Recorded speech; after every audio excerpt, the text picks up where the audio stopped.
Olá, seja muito bem-vindo, seja muito bem-vinda, sejam todos muito bem-vindos a mais um encontro virtual através das comunicações pela internet, diretamente aqui do Centro Espírita Apóstolos do Bem, em Indaiatuba, estado de São Paulo. Para quem não me conhece, meu nome é Alexandre. E antes que a gente inicie as nossas reflexões de hoje, eu vou pedir a todos que fechem os seus olhos, elevem os nossos pensamentos até Deus, nosso Pai.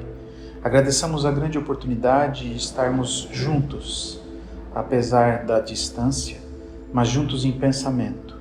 E por esse motivo, Pai, em pensamento nós lhe dirigimos a prece mais singela que o nosso Mestre Jesus nos trouxe há tanto tempo atrás.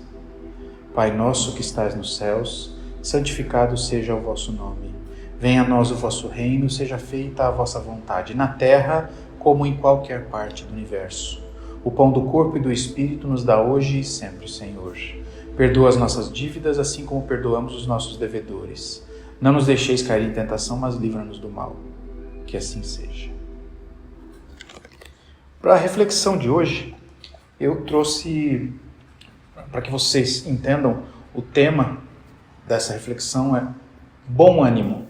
E eu tirei esse tema deste livro aqui, muitos devem conhecer, é o livro Boa Nova, que foi psicografado pelo Chico Xavier, e quem ditou esse livro para o Chico foi, eu vou precisar da ajuda aqui para poder olhar,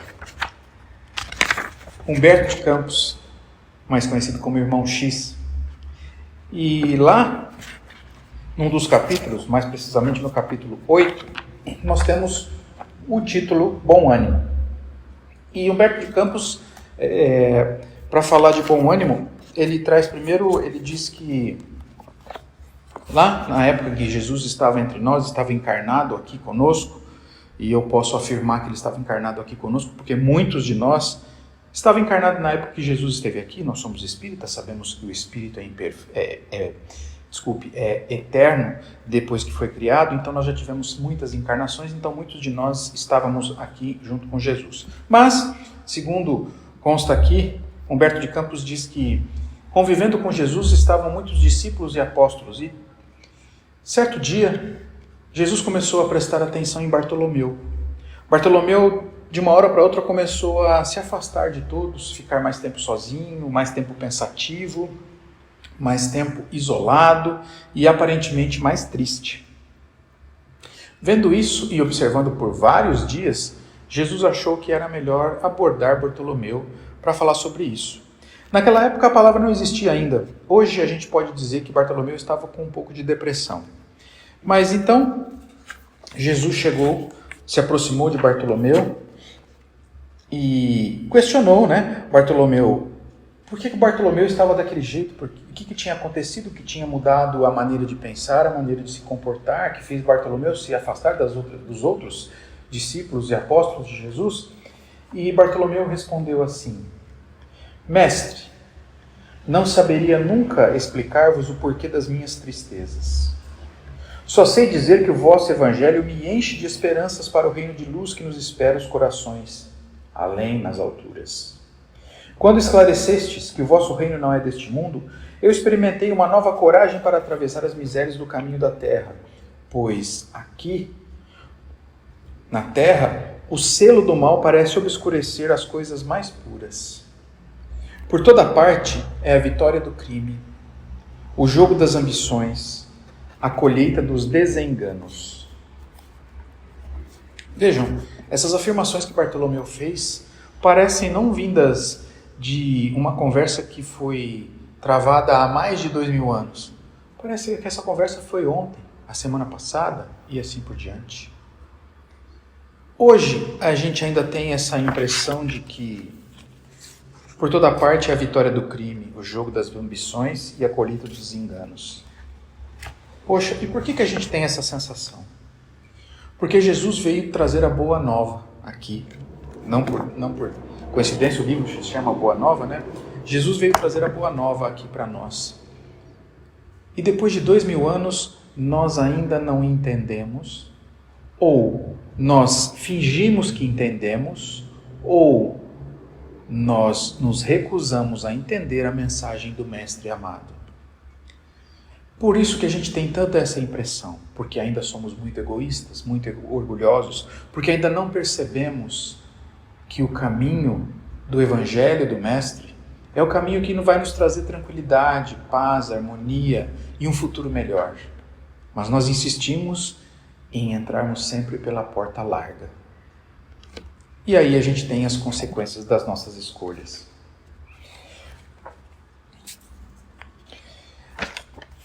Ouvindo Bartolomeu, Jesus com muita serenidade respondeu assim: a nossa doutrina, entretanto, é a do Evangelho ou da Boa Nova. E já viste, Bartolomeu, você já viu uma boa notícia não produzir alegria? Fazes bem, conservando a tua esperança em face dos novos ensinamentos. Mas não quero senão acender o bom ânimo no espírito dos meus discípulos. Se já tive ocasião de ensinar que o meu reino ainda não é deste mundo, isto não quer dizer que eu desdenhe o trabalho de estendê-lo um dia aos corações que mourejam na terra. Achas então, Bartolomeu, que eu teria vindo a este mundo sem ter a certeza confortadora de que o Evangelho vai ser implementado em todos os corações? O Evangelho terá de florescer, primeiramente na alma das criaturas, antes de frutificar para o espírito dos povos. Mas venho de meu Pai, cheio de fortaleza e confiança, e a minha mensagem há de proporcionar grande júbilo a quantos a receberem no coração. Vejam que nesse trecho, Jesus faz duas perguntas a Bartolomeu, que são muito interessantes. Bartolomeu, você já viu uma boa notícia não trazer alegria? Ora, Jesus está falando do Evangelho, está falando da boa nova, ou seja, da boa notícia que ele veio trazer a todos nós. E que boa notícia que ele veio trazer a todos nós? Veio explicar as maravilhas do reino de Deus, veio explicar que nós devemos amar ao próximo como amamos nós mesmos, que nós devemos fazer a todas as outras pessoas o que gostaríamos que elas fizessem para nós. Ora, se essa é uma boa notícia, ela há de trazer alegria. Então, há outro questionamento que Jesus faz a Bartolomeu é o seguinte: você acha, Bartolomeu, que eu teria vindo aqui estar com vocês, encarnado, se eu não tivesse certeza que o Evangelho um dia reinará sobre todas as maldades, sobre todo o egoísmo e todo o orgulho que hoje reina na face da terra? Claro que Jesus tem essa certeza. A diferença toda é que, como um filho de Deus, como nós também, Jesus não sabe quando o Evangelho será implementado, quando que nós vamos deixar os nossos corações serem visitados, serem completados com a boa nova do Evangelho de Jesus. Quando isso acontecer, o Evangelho será implantado em toda a humanidade.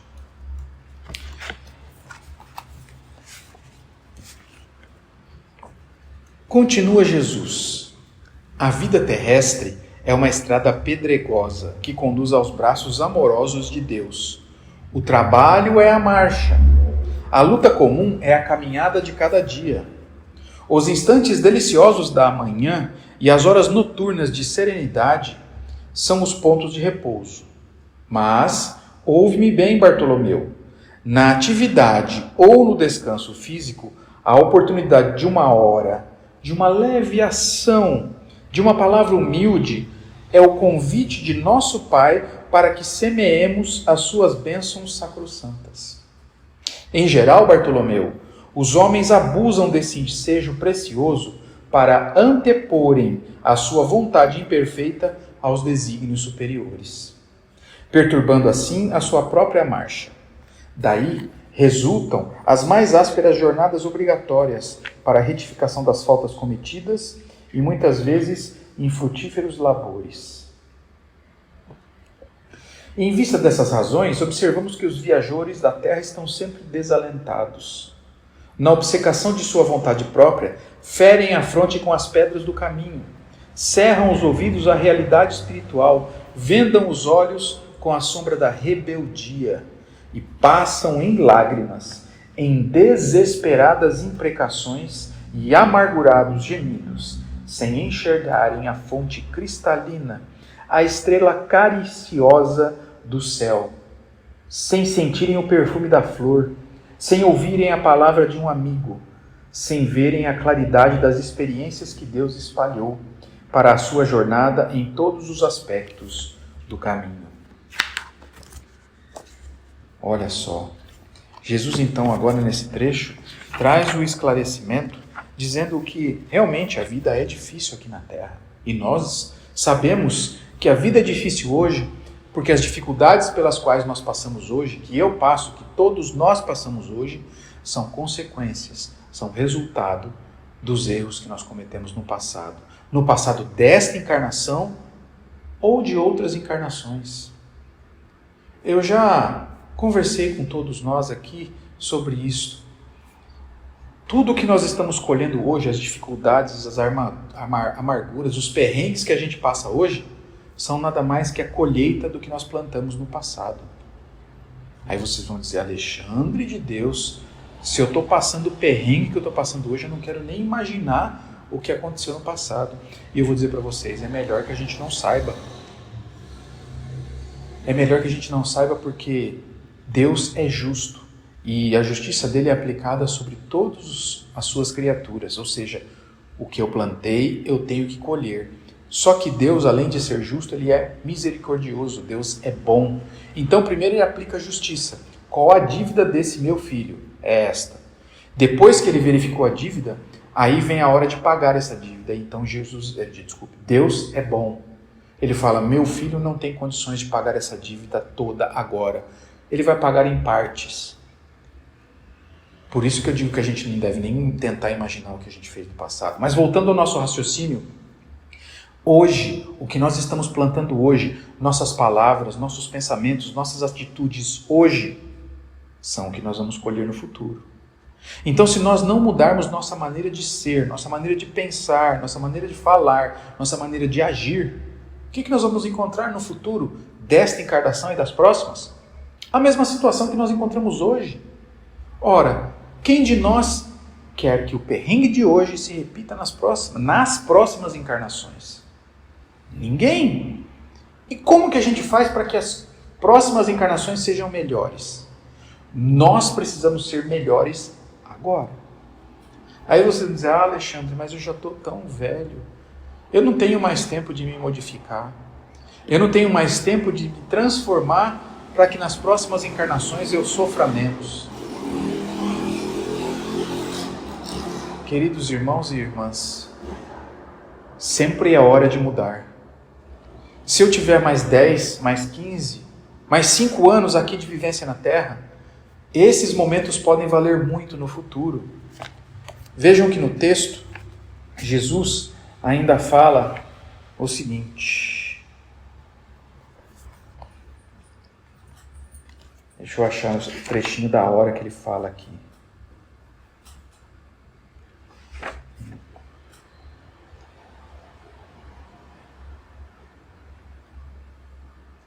Uma hora, uma palavra, uma atitude, mesmo que pequena, pode ter grande significado. Continuemos então com a conversa. Bartolomeu pergunta para Jesus, Mestre, os vossos esclarecimentos dissipam os meus pesares, mas o Evangelho exige de nós uma fortaleza permanente, não exige? Uma fortaleza permanente significa que nós sejamos firmes. Resposta de Jesus, Bartolomeu, a verdade não exige nada de ninguém, a verdade transforma. O Evangelho não poderia reclamar estados especiais de seus discípulos, porém é preciso considerar que a alegria, a coragem e a esperança devem ser os traços constantes das nossas atividades em cada dia. Por que nos firmarmos no pesadelo de uma hora se conhecemos a realidade gloriosa da eternidade com o nosso Pai? Vejam, muitas das vezes nós estamos passando por um problema de difícil solução. E o que a gente faz é, em vez de nos esforçarmos, nos dedicarmos a resolver esse problema, nós ficamos Nós investimos o nosso tempo reclamando e se lamentando da dificuldade que se debateu sobre nós. Esse é o comentário de Jesus. Não deixemos que o desânimo, que o desalento e a tristeza tomem conta de nossos corações. A nossa situação agora é difícil, mas ele ainda repete: por que firmarmos no pesadelo de uma hora se conhecemos a realidade gloriosa da eternidade com o nosso Pai? Então, a gente não deve se cobrar como espíritas de sairmos dessa encarnação perfeitos. Desculpe. Sairmos dessa encarnação perfeitos como Jesus. Nós precisamos sim ter a certeza que nós vamos deixar essa matéria melhores, menos orgulhosos, menos egoístas do que quando encarnamos. E para isso a gente deve enfrentar as dificuldades com alegria, com coragem e com esperança. E por que com alegria, coragem e esperança? Se nós somos espíritas, sabemos de onde viemos, sabemos que o nosso destino é a felicidade, é sermos espíritos puros, temos que ter esperança. Porque a fé no futuro nos traz esperança. Vai ser melhor. Precisamos fazer a nossa parte. Se nós fizermos a nossa parte, vai ser melhor. E por que precisamos coragem? Porque para enfrentar a nós mesmos, enfrentar as nossas limitações, os nossos defeitos, precisamos ter coragem. Coragem de assumir o que somos e coragem de enfrentar o que somos para nos tornarmos pessoas melhores. E por que devemos ter alegria? Ora, Jesus está ao nosso lado. O Pai Criador nos ama e Ele ama a todos os seus filhos. Ele trata a todos os seus filhos igual. Ele nos dá a certeza de que nosso futuro será de plenitude. Por que então se deixar levar pela tristeza? Esta foi a resposta de Jesus. Mas Bartolomeu ainda questionou: Mestre, e quando os negócios do mundo são adversos? E quando tudo parece em luta contra nós? Jesus não se deteve, olhou diretamente a Bartolomeu e disse: Bartolomeu, qual é o melhor negócio do mundo? Será que o melhor negócio do mundo é a aventura que se efetua a peso de ouro? Muitas vezes amordaçando-se o coração e a consciência para aumentar as preocupações da vida material, ou a iluminação definitiva da alma para Deus? O melhor negócio do mundo é aquele que realiza-se tão só pela boa vontade do homem, que deseja marchar para o seu amor por entre as urges do caminho? Não será, Bartolomeu, a dificuldade nos negócios do mundo um convite amigo para que a criatura semeie com mais amor um apelo indireto que atire das ilusões da terra para as verdades do reino de Deus? Bartolomeu estava quase se convencendo, mas tinha mais uma pergunta. Mestre, não será justificável mesmo a tristeza quando perdemos um ente amado? Diante dessa pergunta, Jesus, mais uma vez calmamente disse: Mas quem estará perdido se Deus é o Pai de todos nós, Bartolomeu? Se os que estão sepultados no lodo dos crimes um dia vão vislumbrar a alvorada da redenção, por que nós vamos lamentar em desespero um amigo que partiu ao chamado do Todo-Poderoso? A morte do corpo abre as portas de um mundo novo para a alma. Ninguém fica verdadeiramente órfão sobre a face da terra, Bartolomeu. Como nenhum ser está abandonado, porque tudo é de Deus e todos somos filhos do mesmo Pai. Eis porque todo discípulo do Evangelho tem de ser um semeador de paz e de alegria. Vejam que Jesus, aqui diante da pergunta sobre a tristeza, quando um ente querido retorna à pátria espiritual, Jesus é bem claro. Quem que está perdendo?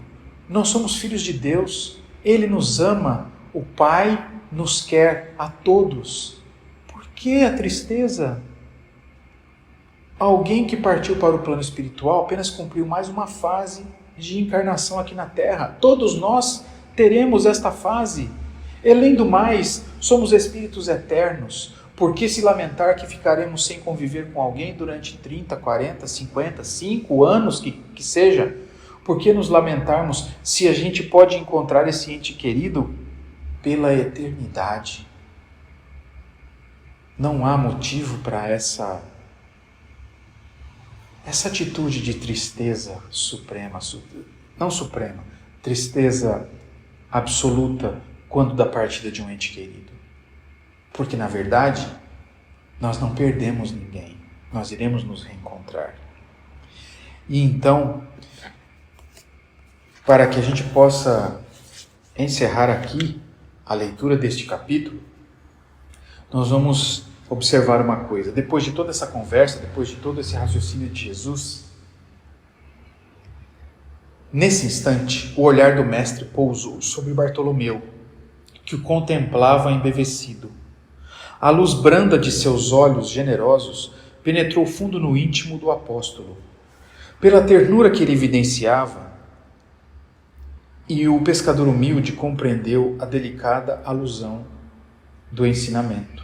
Bartolomeu sentiu a alma leve e satisfeita, depois de sentir retirada de si todas as vaidades de que ainda não tinha se desfeito, para adquirir o tesouro divino no campo infinito da vida.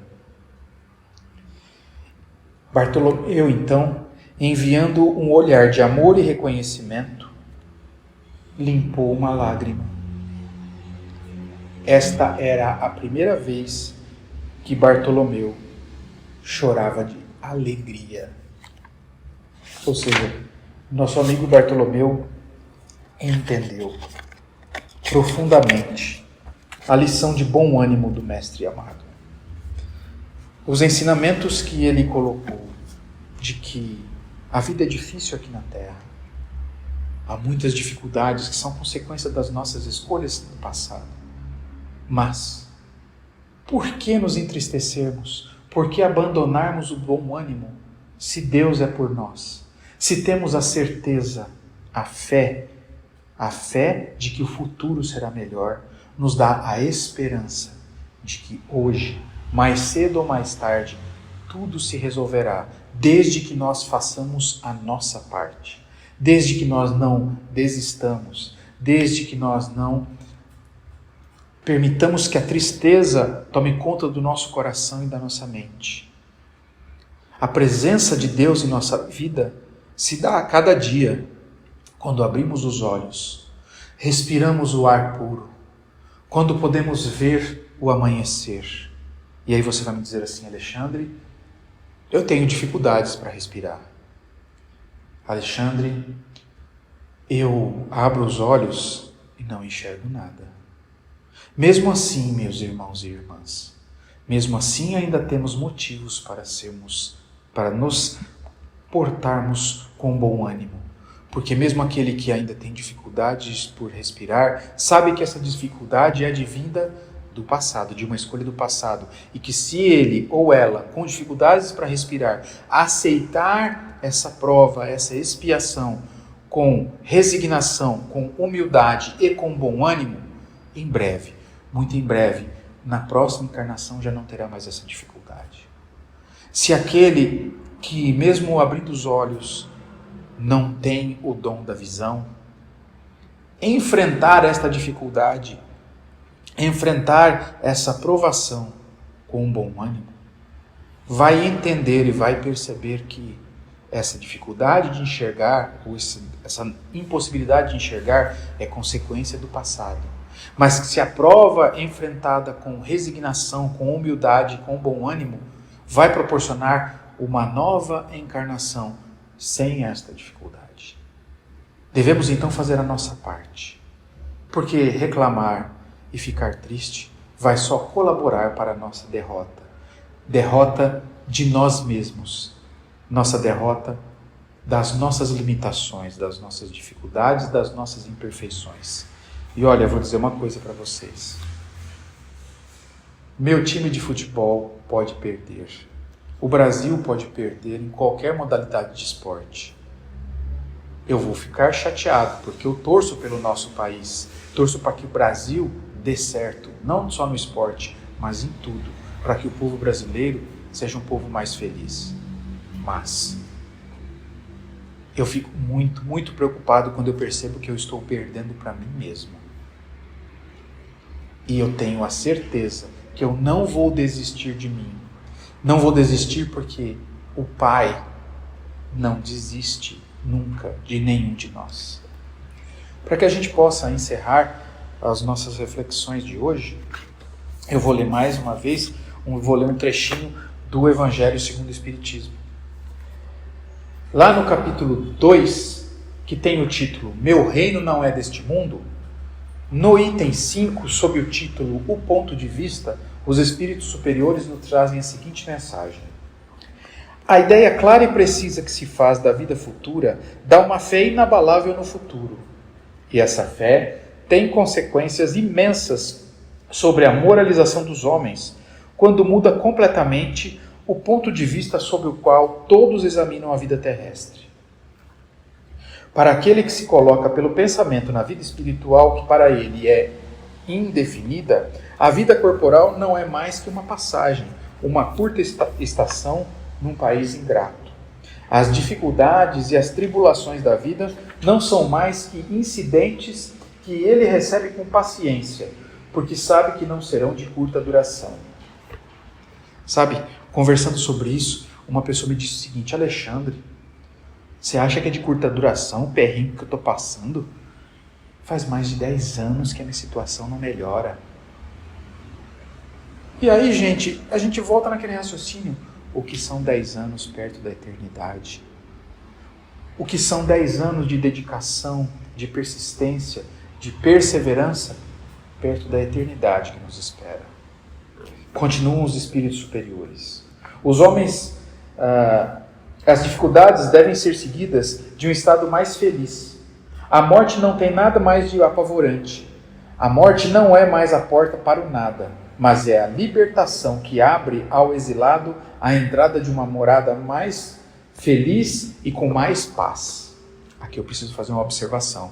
Quando a gente fala que depois da morte a gente vai encontrar uma situação mais feliz e mais tranquila, a gente tem que entender que é a felicidade e a paz de Deus, não a nossa felicidade, a felicidade que a gente pensa como o espírito inferior, não a paz que a gente pensa como o espírito inferior, porque a gente pensa que paz e felicidade é estar deitado numa rede, na beira da praia, tomando uma água de coco. A paz de Deus e a felicidade de Deus, a gente consegue enxergar quando a gente observa nosso exemplo, nosso modelo, Jesus. Ele está em paz quando ele conseguiu atender a todos os irmãos que recorreram a ele pedindo ajuda. Ele está tranquilo, ele está feliz quando ele consegue entender que todos aqueles a quem ele ajudou conseguiram melhorar a situação. Então a paz e a felicidade para um espírito é igual para todos os espíritos filhos de Deus. É um futuro de muito trabalho em prol de quem precisa. E não a felicidade na beira da praia. Sabendo que está em um lugar temporário e não definitivo, nós recebemos as inquietações da vida com mais indiferença e disso resulta para nós uma calma de espírito que atenua a nossa amargura. Então, na verdade, a conversa sobre bom ânimo, queridos irmãos e irmãs, é sobre o nosso pensamento que temos um futuro maravilhoso. Essa era a mensagem que eu tinha para trazer hoje. Enfrentarmos a dificuldade, sim, mas com perseverança, com fé e com alegria. Com isso, com esse raciocínio, com essa linda mensagem de Jesus conversando com Bartolomeu, nós vamos então fechando os nossos olhos, elevando o nosso pensamento até Deus, nosso Pai, e agradecendo tudo o que recebemos. O pão de cada dia, o teto que nos protege do frio e do vento, o corpo perfeito.